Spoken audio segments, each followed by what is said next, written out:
Merlin സ്റ്റോറീസിൻ്റെ ഒരു പുതിയ കഥയിലേക്ക് എല്ലാ കൂട്ടുകാർക്കും സ്വാഗതം.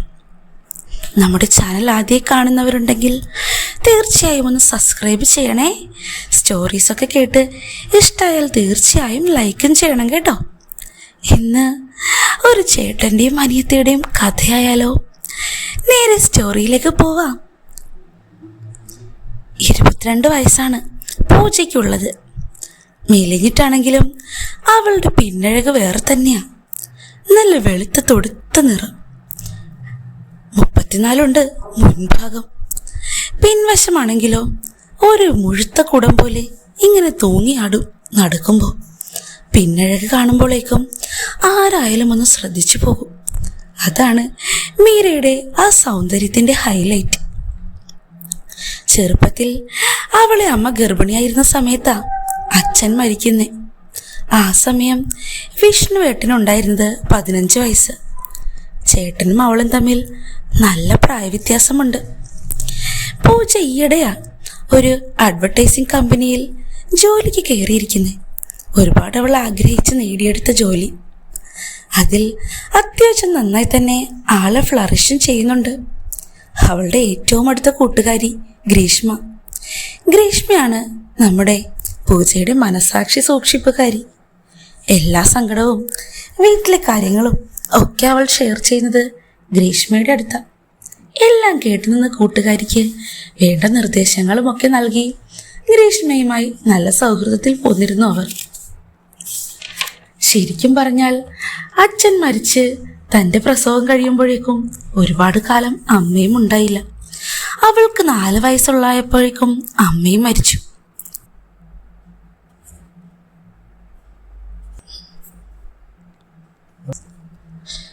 പിന്നീട് പൂജയുടെ എല്ലാം അവളുടെ വിഷ്ണുവേട്ടൻ തന്നെയായിരുന്നു. അച്ഛനും അമ്മയും ബന്ധുക്കളും ഒക്കെയായി വിഷ്ണു മാറി.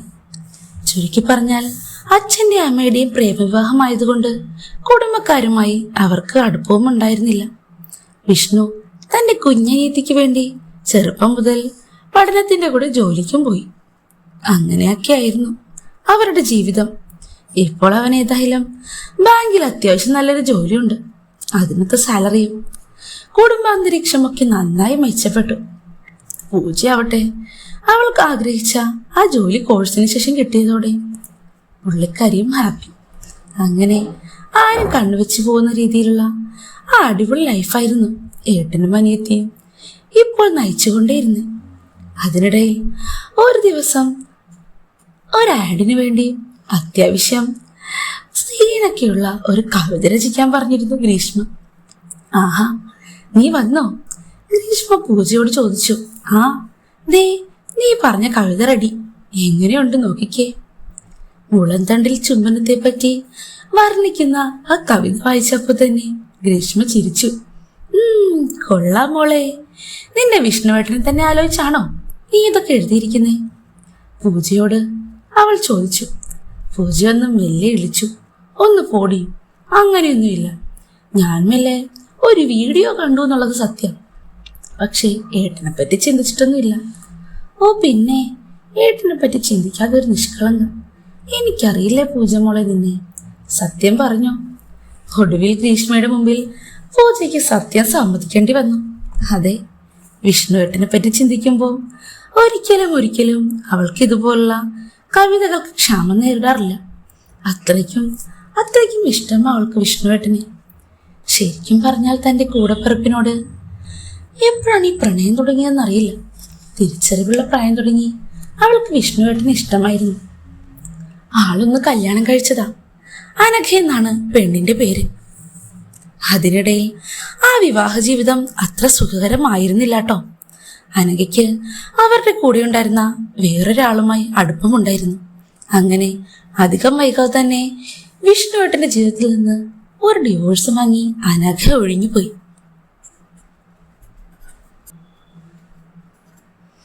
അതിൽ മാത്രമാണ് ആ ഏട്ടനും അനിയത്തിയും തോറ്റുപോയിട്ടുള്ളത്. രണ്ടുപേരും ഒരുപാട് സങ്കടപ്പെട്ടിരുന്നെങ്കിലും പോയവരൊക്കെ പോട്ടെ എന്നുള്ള ലൈനായിരുന്നു വിഷ്ണുവിനും. അതിനിടയിൽ ആ 15 വയസ്സുള്ള പെൺകുട്ടി അവൾ അപ്പോൾ ഓർത്തിരുന്നു, അനഘേച്ചിക്ക് പകരം വിഷ്ണുവേട്ടനെ ഞാനാ കല്യാണം കഴിച്ചിരുന്നെങ്കിൽ ഒരിക്കലും എൻ്റെ ഏട്ടനെ വിഷമിപ്പിക്കില്ലായിരുന്നു. ആ ചെറിയ കുട്ടിക്ക് സ്വന്തം ഏട്ടനെ പറ്റി അങ്ങനെ ചിന്തിക്കാൻ തോന്നിയതിൻ്റെ പിന്നിലെ ചേതോവികാരം എന്താണെന്നറിയില്ല. പക്ഷെ അവൾക്ക് ഇപ്പോൾ അത് മനസ്സിലാവും. താൻ ഏട്ടനെ പ്രണയിക്കുന്നു. എല്ലാറ്റിനേക്കാളും ഉപരി വിഷ്ണുവേട്ടനൊപ്പം ചിലവഴിക്കുന്ന നിമിഷങ്ങൾ ഓർക്കുമ്പോൾ തന്നെ അവൾക്ക് ആകെ ദേഹം മുഴുവൻ ചൂടുപിടിക്കും. പിന്നെ മുഴുവൻ ഒരു രോമാഞ്ചമാണ്. പ്രേമത്തെക്കാളുപരി മുന്നിട്ട് നിൽക്കുന്നത് മറ്റു പല വികാരങ്ങളുമാണ് ഇപ്പോൾ എന്ന് മാത്രം.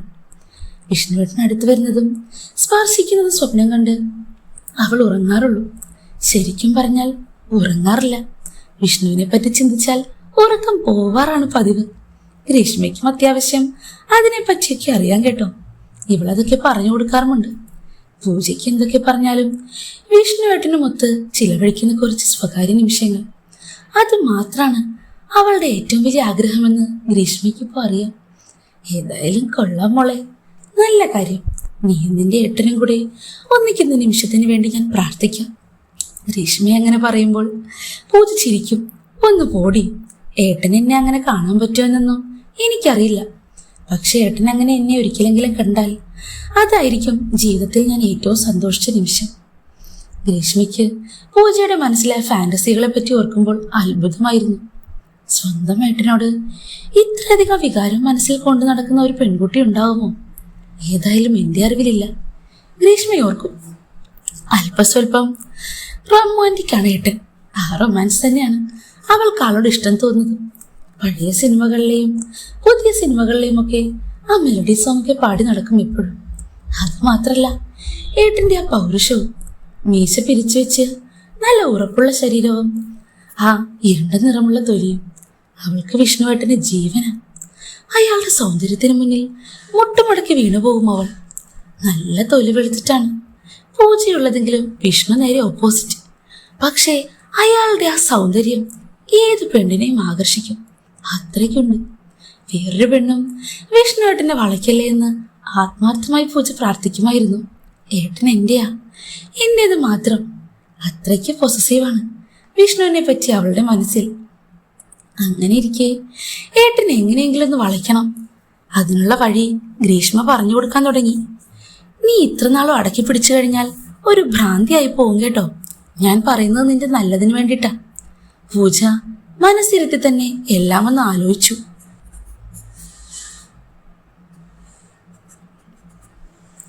വേണ്ടടി, അതൊന്നും ശരിയാവില്ല.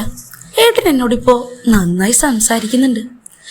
എല്ലാ അർത്ഥത്തിലും ഞങ്ങൾ നല്ല സഹോദരങ്ങളുമാണ്. പക്ഷേ എൻ്റെ മനസ്സിൽ ഇങ്ങനെയൊക്കെ ഒരു ആഗ്രഹമുണ്ടെന്നറിഞ്ഞാൽ ഏട്ടൻ പിന്നെ എന്നോട് മിണ്ടിയില്ലെങ്കിലോ, എന്നോട് വെറുപ്പായാലോ, അതൊന്നും എനിക്ക് സഹിക്കാൻ പറ്റില്ല. പൂജയുടെ ആ കൺസേൺ എന്തായാലും ഗ്രീഷ്മയ്ക്ക് മനസ്സിലായി. എങ്കിലും അങ്ങനെ ആയിക്കോട്ടെ. എൻ്റെ ഈ സങ്കടവും വികാരവും ഒക്കെ മനസ്സിലാക്കി ഞാൻ പറഞ്ഞതേ ഉള്ളൂ. പെണ്ണെ, ഒരു പരിധിക്കപ്പുറം ഇതൊക്കെ നിനക്ക് മനസ്സിലൊളിപ്പിക്കാൻ പറ്റില്ല കേട്ടോ.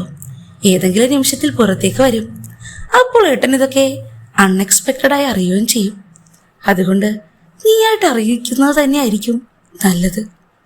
ഇതും പറഞ്ഞ് ഗ്രീഷ്മ ഓഫീസിൽ നിന്ന് ഇറങ്ങി. ശരി, എന്നാൽ ഞാൻ പോവാം. നീ ഇറങ്ങുന്നില്ലേ? നമുക്ക് നാളെ കാണാട്ടോ.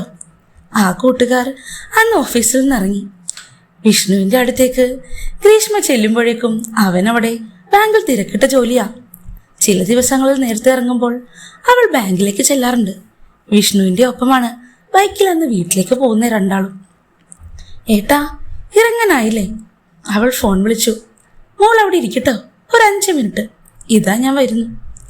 അവൻ പറയുമ്പോഴേക്കും അവിടെ റിസപ്ഷനിൽ ഇരുന്നിരുന്നു നമ്മുടെ പൂജ. അല്പസമയം കഴിയുമ്പോഴേക്കും അവിടുത്തെ പെൺകുട്ടികളും ഓരോ ജീവനക്കാരികളൊക്കെ വിഷ്ണുവിനോട് കുറച്ച് അടുപ്പം കാണിക്കുന്നതും ദേഹത്ത് തട്ടിയുള്ള സംസാരവും ഒക്കെ ആകുമ്പോൾ ആകെ ദേഷ്യം തോന്നിപ്പോയിരുന്നു പൂജയ്ക്ക്. ഏട്ടനെ അവരാരും തൊടുന്നത് എനിക്ക് ഇഷ്ടമല്ല. അന്ന് വൈകിട്ട് തിരിച്ചു പോകുമ്പോൾ ബൈക്കിലിരുന്ന് അവൾ അവനോട് പറഞ്ഞു. വിഷ്ണു ചിരിച്ചു. ഹയ്യടി, നീ കൊള്ളാലോ. നീ എൻ്റെ പെങ്ങളാണെന്ന് വെച്ച് എൻ്റെ സഹപ്രവർത്തകരോട് എനിക്ക് സംസാരിക്കാൻ പറ്റില്ലേ? കുശുമ്പി തന്നെ. അവളത്ത് ആസ്വദിച്ച് ചിരിച്ചു.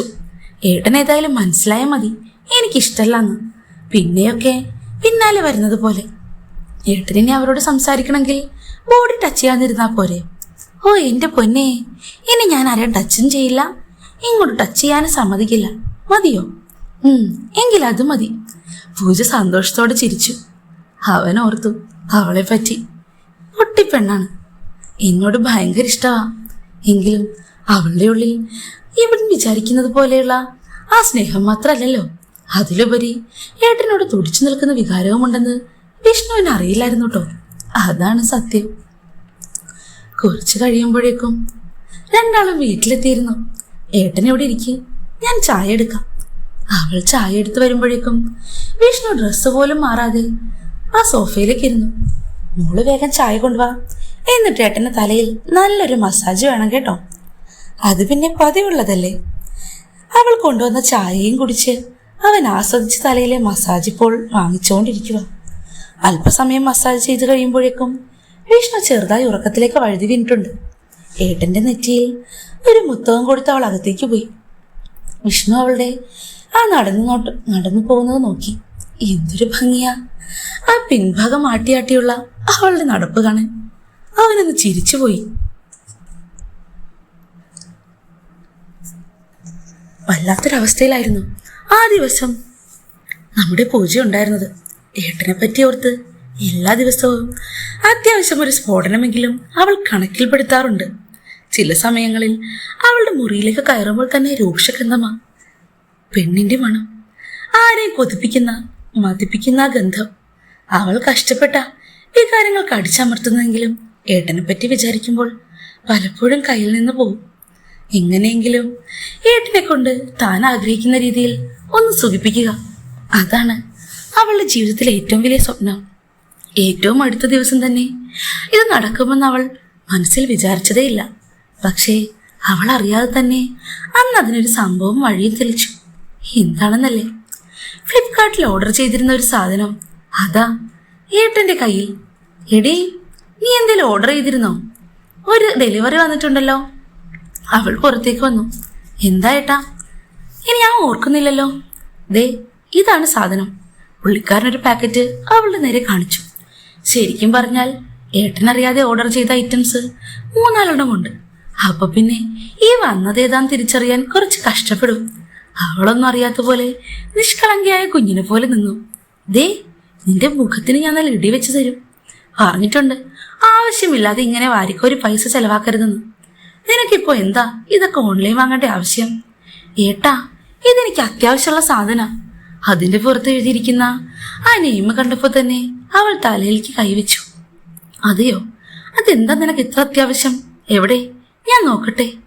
ഏട്ടൻ അവളുടെ കയ്യിൽ നിന്ന് അത് തട്ടിപ്പറിച്ച് അഴിച്ചു നോക്കി. അതിൽ കണ്ട സാധനം വിഷ്ണു ജീവിതത്തിൽ ആദ്യമായി കാണുമായിരുന്നു. എന്താ മോളെ ഇത്? ഇതെന്ത് സാധന? വിഷ്ണുവിന്റെ ചിരി കണ്ടപ്പോൾ അവൾക്ക് അത്ഭുതം തോന്നി. അവളും വായ പൊട്ടാതെ പൊട്ടിച്ചിരിച്ചു.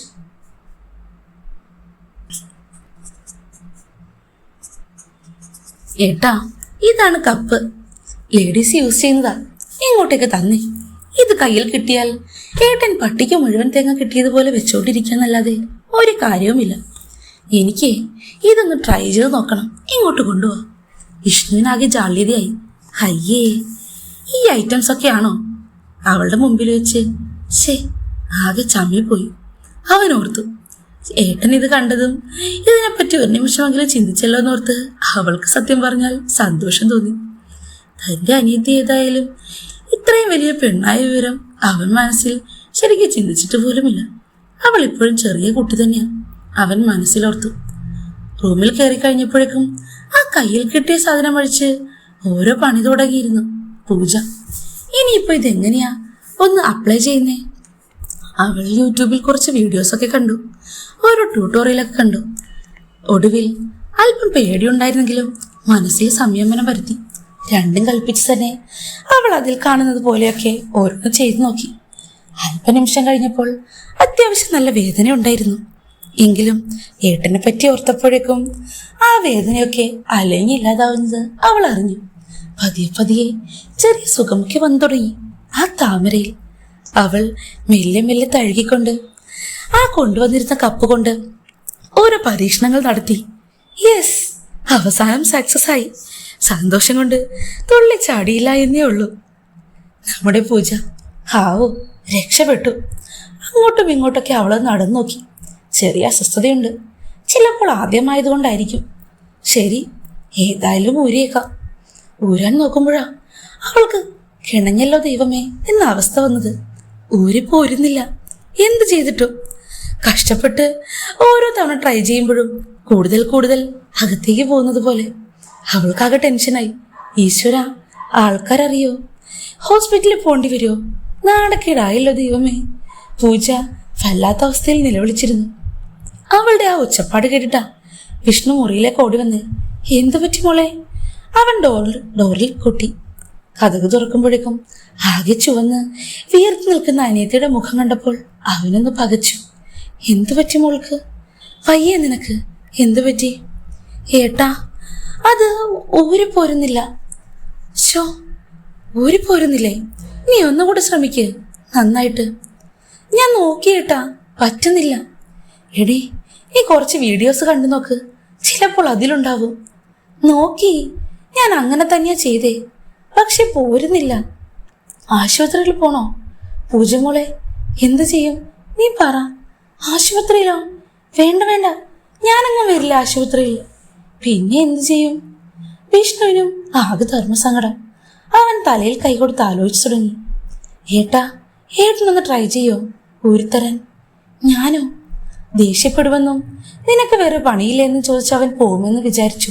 പൂജ ഒരു നിമിഷമെങ്കിലും അമ്പരപ്പായിരുന്നു വിഷ്ണുവിന്റെ മുഖത്തുണ്ടായിരുന്നേ. ഞാനെന്ത് ചെയ്യാനാ മോളെ? എന്നെ കൊണ്ട് എങ്ങനെയാ?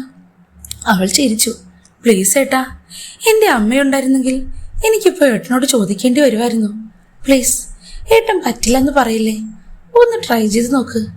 വിഷ്ണുവിന് നെഞ്ചിടിപ്പ് കൂടി. ഇത് താൻ ഉദ്ദേശിക്കുന്നിടത്ത് തന്നെ നിൽക്കുമോ എന്നുള്ള ടെൻഷനായി. ഏട്ടാ, പറ്റില്ലെന്ന് പറയില്ലേ?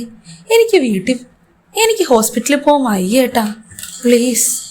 വിഷ്ണുവിന് അവളുടെ വികാരം മനസ്സിലായി. ശരി ശരി, ഏട്ടൻ്റെ പൊന്നുമുളെങ്കിൽ അനങ്ങാതെ നിൽക്ക്. ഏട്ടനൊന്ന് പരീക്ഷിച്ച് നോക്കട്ടെ. അത് പറഞ്ഞ് അവൻ അവളെ ആ ബെഡിലേക്ക് കിടത്തി.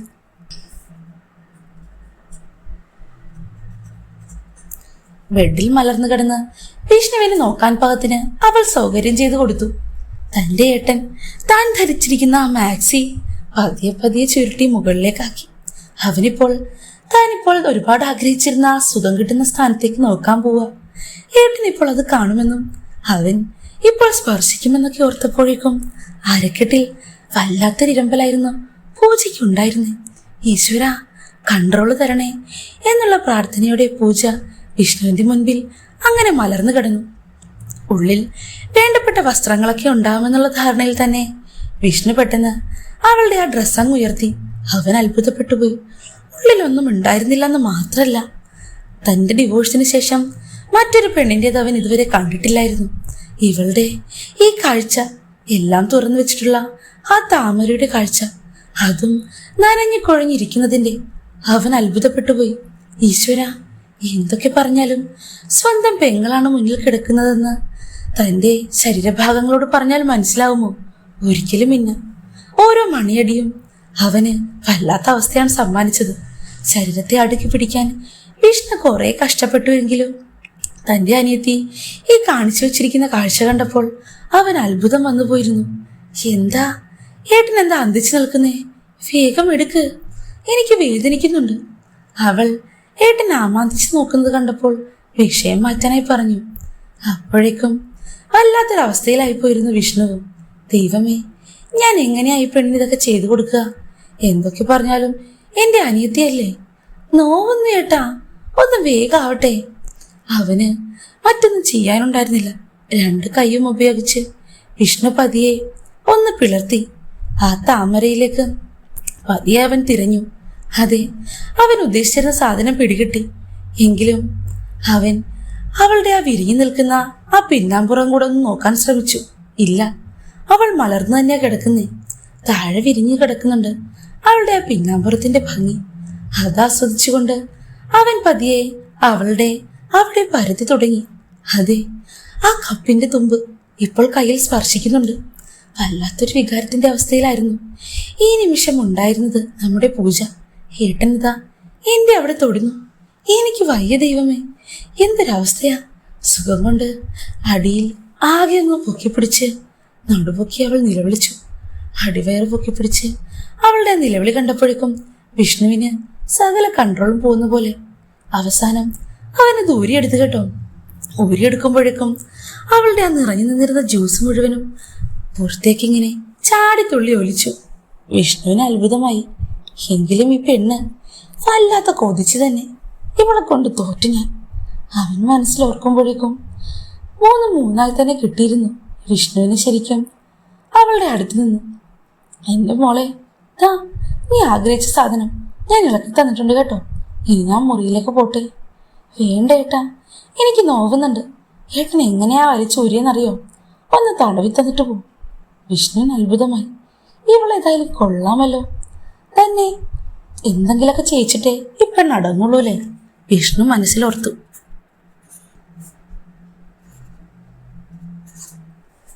ഏട്ടാ പ്ലീസ് ഏട്ടാ, എനിക്ക് വേദനിച്ചിട്ടല്ലേ, ഒന്ന് തടവിത്താ. ശരി, എവിടെയാ വേണ്ടത്? ദേ ഇവിടെ. അവൾ ആ താമര ഒന്ന് തുറന്നു കാണിച്ചു. അതിലേക്ക് നോക്കുമ്പോഴേക്കും വിഷ്ണുവിന് അത്ഭുതമായി. വീണ്ടും എന്തൊക്കെയോ തന്നെ അതിലേക്ക് ആകർഷിക്കുന്ന പോലെ. അതിനകത്തേക്ക് പൂണ്ടു വീഴാൻ അവന് കൊതിയായി. ഈശ്വര, ഈ പെണ്ണിനെ കൊതിപ്പിച്ച് വട്ടുപിടിപ്പിക്കുമല്ലോ അവനോർത്തു. ഏട്ടാ എന്താ നോക്കി നിൽക്കുന്നേ? ഒന്ന് ചെയ്തതാ, എനിക്ക് വേദനയുണ്ട്. ഒന്നും നോക്കാനില്ലായിരുന്നു വിഷ്ണുവിന്. അവൻ പതിയെ നന്നായി തന്നെ ഒന്ന് തടവി. പിന്നെ ആ താമരയിൽ ആവശ്യാനുസരണം വിരലുകൾ ചലിപ്പിച്ചു.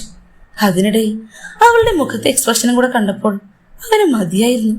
കണ്ണുകൾ മേൽപോട്ട് മറിഞ്ഞ് ആകെ വിറച്ച് പല്ലുകൾ കൂട്ടിക്കടിച്ച് ബെഡ്ഷീറ്റിൽ 2 കൈകളും അമർത്തി നുള്ളിക്കൊണ്ട് അവൾ അരക്കെട്ട് പൊന്തിച്ച് പിടഞ്ഞു. അതെ, എൻ്റെ വിഷ്ണുവേട്ടൻ എനിക്ക് സമ്മാനിച്ച ആ സുഖം എനിക്ക് വയ്യ. എൻ്റെ ദൈവമേ, ഏട്ടൻ എത്ര സൂപ്പറായിട്ടാ എന്നെ സന്തോഷിപ്പിക്കുന്നേ. എനിക്ക് വയ്യ. വിഷ്ണുവിൻ്റെ അടുത്ത് ആ നീതിയുടെ ഭാഗത്തു നിന്ന് കിട്ടിയ അപ്രിസിയേഷൻ കൊണ്ടാവണം അവൻ വല്ലാത്ത വികാരത്തിൽ എത്തിപ്പെട്ടിരുന്നു. മോളെ, ഏട്ടൻ എന്നാ റൂമിലേക്ക് പോട്ടെ. ഏട്ടാ ഇപ്പം തന്നെ പോണേ, കുറച്ചുകൂടി തടവി തന്നിട്ട് പോയാ പോരെ. പറ്റില്ല, ഏട്ടൻ പോട്ടെ, ഇപ്പം തന്നെ പോണം. അനിയത്തിയുടെ ആ താമര കാണുമ്പോഴേക്കും വല്ലാത്ത വികാര തള്ളിച്ചയുടെ അവസ്ഥയിലായിരുന്നു. ആ സമയം വിഷ്ണു ഉണ്ടായിരുന്നു. ഇനിയും അവിടെ നിന്നാൽ എന്തെങ്കിലുമൊക്കെ അരുതാത്തത് സംഭവിക്കുന്ന പേടിയുള്ളത് കൊണ്ട് അവനോട് മുറിയിലേക്ക് കയറി വല്ലാത്ത സുഖമുള്ള ഒന്ന് തന്നെ നീട്ടിക്കൊടുത്തു അനിയത്തിക്ക് വേണ്ടി. ഓ, പറഞ്ഞറിയിക്കാൻ പറ്റാത്ത സുഖം. എന്തൊരു സുഖമാണതിന്. വിഷ്ണു വേഗം എഴുന്നേറ്റ് മുറിയിലേക്ക് ഓടി. ഡോറും പൂട്ടി. ഈ കാഴ്ച കണ്ടിട്ട് പകച്ചോടുന്ന തന്റെ ഏട്ടനെ കണ്ടപ്പോഴേക്കും ആകെ അത്ഭുതപ്പെട്ടു പോയി പൂജ. ഈശ്വര, ഏട്ടൻ എന്നോട് വെറുപ്പ് തോന്നിക്കാണുമോ? എന്നോട് ദേഷ്യമായിട്ടുണ്ടാവോ? ഇതൊന്നും വേണ്ടായിരുന്നു. പിറ്റേ ദിവസമാകുമ്പോഴേക്കും വിഷ്ണുവിന് അവളെ ഫേസ് ചെയ്യാൻ വല്ലാത്ത ബുദ്ധിമുട്ട്. അനിയത്തിക്ക് വേണ്ടി ഒന്ന് സമർപ്പിക്കുമ്പോഴേക്കും അതിനുശേഷം ഉണ്ടാകുന്ന വികാരം വല്ലാത്ത കുറ്റബോധവും പാപഭാരവുമാണ്. അവന്റെ മനസ്സിൽ അവളെപ്പറ്റി വല്ലാത്ത സങ്കടം ഓർത്തു. വേണ്ടായിരുന്നു, ഒന്നും ചെയ്യേണ്ടിയില്ലായിരുന്നു വിഷ്ണു ഓർത്തു. അപ്പോഴേക്കും അവൻ സങ്കടം കൊണ്ട് കിടക്കുമ്പോൾ ഈ അവസ്ഥയിൽ നിന്ന് ഒട്ടും വ്യത്യസ്തയായിരുന്നില്ല നമ്മുടെ പൂജയും. ഏട്ടനൊന്നുമില്ലെങ്കിലും എന്നോട് സംസാരിക്കുമായിരുന്നല്ലോ, ഇനി മിണ്ടില്ലായിരിക്കുമോ? സങ്കടം കൊണ്ട് അവളുടെ മനസ്സിലും വല്ലാത്തൊരവസ്ഥ. ഇനി എന്തു ചെയ്യും? വേണ്ടായിരുന്നു, എല്ലാം തൻ്റെ ആർത്തി കൊണ്ടാ. എങ്കിലും എപ്പോഴെങ്കിലും ഈ വികാരമൊക്കെ പുറത്തു വരുമല്ലോ. താനൊരു പെണ്ണല്ലേ, എത്രയെന്ന് വെച്ചാൽ ഇതൊക്കെ അടക്കി നിർത്തുന്നേ? അവൾ സ്വയം ന്യായീകരിക്കാൻ ശ്രമിച്ചു. അടുത്ത ദിവസം ഏട്ടൻ ജോലിക്ക് പോവാണെന്നും തന്നോടൊരു മെസ്സേജ് പോലും അറിയിക്കാതെ ഫ്രിഡ്ജിൽ ഒരു സ്റ്റിക്കറിനെ പൊട്ടിച്ചു വെച്ചിട്ടാ പോയതെന്ന് നമുക്ക് അറിയുമ്പോൾ അവൾക്ക് സങ്കടം കൂടിയിരുന്നു. അന്ന് വൈകുന്നേരം അനിയത്തിയുടെ അടുത്തേക്ക് വന്ന ഏട്ടൻ കാണുന്നത് ആകെ പനിച്ചു കിടക്കുന്നവളാ. പനി മാത്രമല്ല, ആകെ വിറവിലും. അവളാകെ കരഞ്ഞിട്ടുണ്ടായിരുന്നു. 2 ദിവസമായി നേരെ ഭക്ഷണം കഴിച്ചിട്ട്. താൻ സംസാരിക്കാതിരുന്നത് തൻ്റെ അനിയത്തി എത്ര വിഷമിപ്പിച്ചിട്ടുണ്ടെന്ന് വിഷ്ണുവിന് ആ നിമിഷമാ തിരിച്ചറിവുണ്ടാകുന്നു. ആശുപത്രിയിൽ ചെന്നപ്പോഴേക്കും അവളെ നോക്കാത്തതിന് ഡോക്ടറുടെ കയ്യിൽ നിന്ന് കിട്ടിയിരുന്നു നല്ല ശകാരം. 2 ദിവസം കൊണ്ട് മരുന്നൊക്കെ കഴിച്ചപ്പോഴേക്കും അവള് നോർമലായി. ശരിക്കും പറഞ്ഞാൽ പൂജയ്ക്ക് ഏട്ടൻ്റെ ആ അറ്റൻഷൻ മാത്രം മതിയായിരുന്നു, വേറൊന്നും വേണമെന്നില്ലായിരുന്നു. വിഷ്ണു അത് മനസ്സിലാക്കി വന്നപ്പോഴേക്കും കുറച്ച് വൈകിപ്പോയെന്ന് മാത്രം. ഏട്ടൻ്റെ അടുത്ത് നിന്ന് ഇനി ഞാൻ ഇവിടെ തന്നെ കിടന്നോട്ടെ, എൻ്റെ മുറിയിൽ പോകുന്നില്ല എന്നവൾ വാശി പിടിച്ചപ്പോൾ അവൻ നിർബന്ധിച്ചില്ല. ശരി, മോളെ ഏട്ടൻ്റെ കൂടെ തന്നെ കിടന്നോളൂ. പിന്നെ വേണ്ടാത്ത രീതിയിലുള്ള ചിന്തയൊന്നും പാടില്ല കേട്ടോ. അവളൊന്ന് കുണുങ്ങി ചിരിച്ചു. അയ്യടാ, ഞാൻ വേണ്ടാത്ത ഒരു ചിന്തയ്ക്കും പോയിട്ടില്ല. എല്ലാ ചിന്തയും എനിക്ക് വേണമെന്ന് തോന്നിയത് തന്നെയാ കേട്ടോ. വിഷ്ണുവിന് വീണ്ടും അത്ഭുതമായി. ഇവളെ കൊണ്ട് തോറ്റല്ലോ. അപ്പോഴേക്കും അവൻ ആ ഒരു എക്സ്പ്രഷനൊക്കെ ഇട്ട് ഗോഷ്ടി കാണിച്ചു. ഏട്ടൻ്റെ എക്സ്പ്രഷനൊക്കെ കണ്ടാൽ മതി. അപ്പോഴേക്കും വിഷ്ണു പറഞ്ഞു, മോളെ നിനക്ക് വിവാഹം നോക്കിയാലോ? ഞാൻ ചെക്കനെ നോക്കട്ടെ. അപ്പോഴേക്കും ഏട്ടൻ്റെ മനസ്സിലെ ചിന്ത എങ്ങനെയാ പോയിരിക്കുന്നതെന്ന് അവൾക്ക് മനസ്സിലായി. താൻ വികാരം ശമിപ്പിക്കാൻ നടക്കുകയാണെന്നും ഏട്ടനോട് അതിൻ്റെ പുറത്താണ് ഇങ്ങനെയൊക്കെ കാണിച്ചതെന്നുമാണ് ഏട്ടൻ മനസ്സിലാക്കിയിരിക്കുന്നത്. അതിനുവേണ്ടി അതാ തനിക്ക് വിവാഹം അന്വേഷിക്കുന്നു. അവൾക്ക് സ്വയം പുച്ഛം തോന്നി. ഏട്ടനോട് ഞാനൊരു കാര്യം പറഞ്ഞോട്ടെ? നീ പറഞ്ഞോ. എനിക്ക് എന്തെങ്കിലും ഒരു വികാരം തോന്നിയിട്ട് ഏട്ടനോട് അങ്ങനെ കാണിച്ചതല്ല ഞാൻ. ഏട്ടനോട് ഇഷ്ടം തോന്നി. ചെയ്യുന്ന ഇഷ്ടമൊക്കെ അത് തെറ്റാണെന്നറിയാം. എങ്കിലും എൻ്റെ ഏട്ടനോട് എനിക്കങ്ങനെ ചെയ്യാൻ പാടില്ല എന്നറിയാമെങ്കിലും മനസ്സ് പിടിയിൽ നിൽക്കുന്നില്ല. ഏട്ടനോട് ക്ഷമിക്കണം.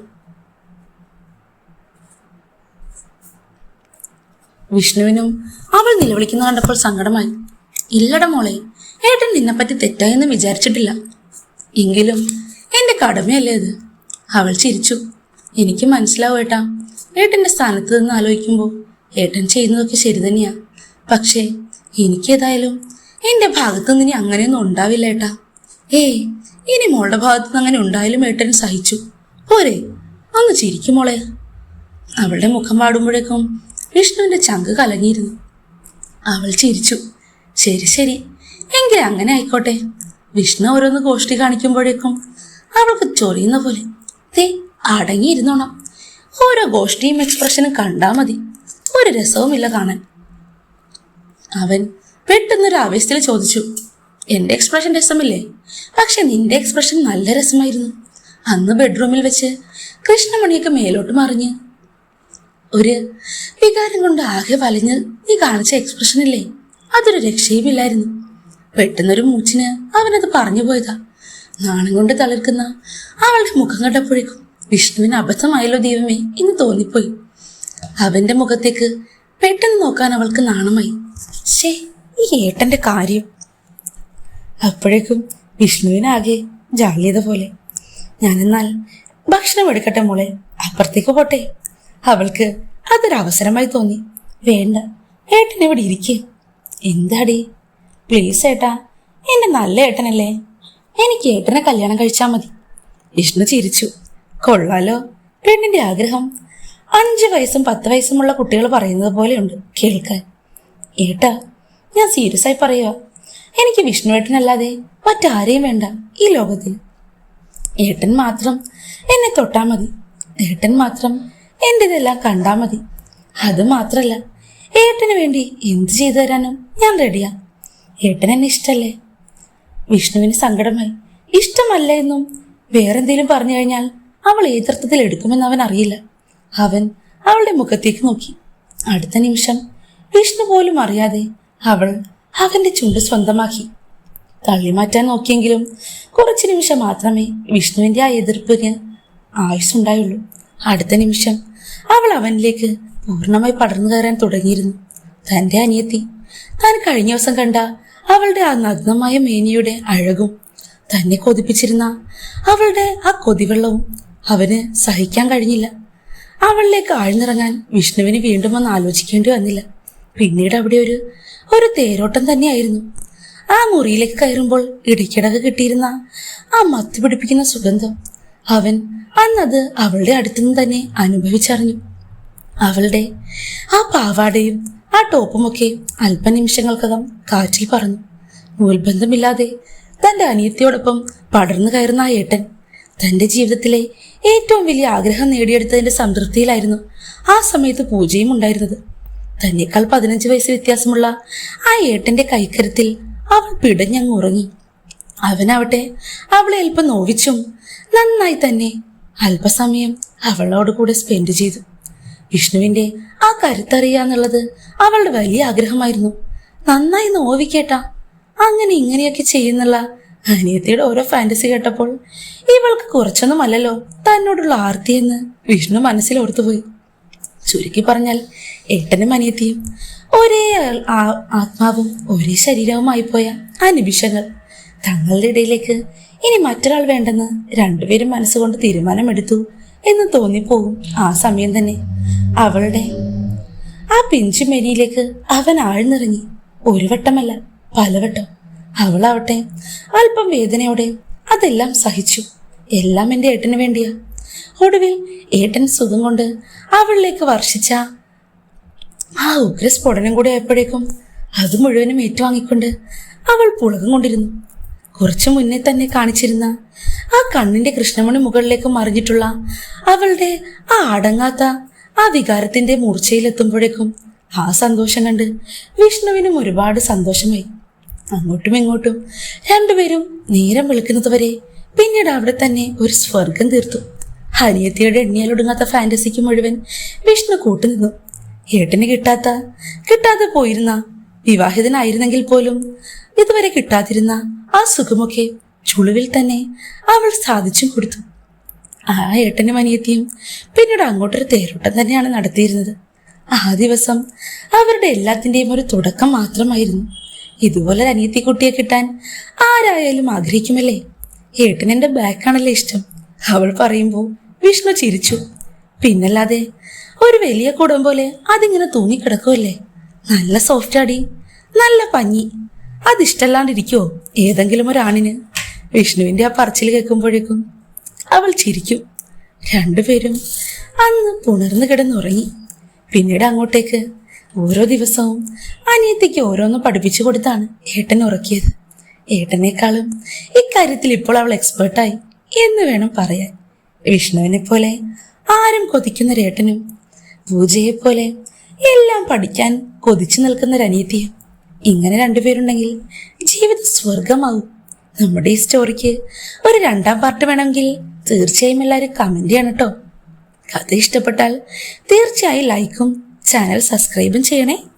അടുത്ത ദിവസം മറ്റൊരു സൂപ്പർ കഥയുമായിട്ട് ഞാൻ വീണ്ടും വരും.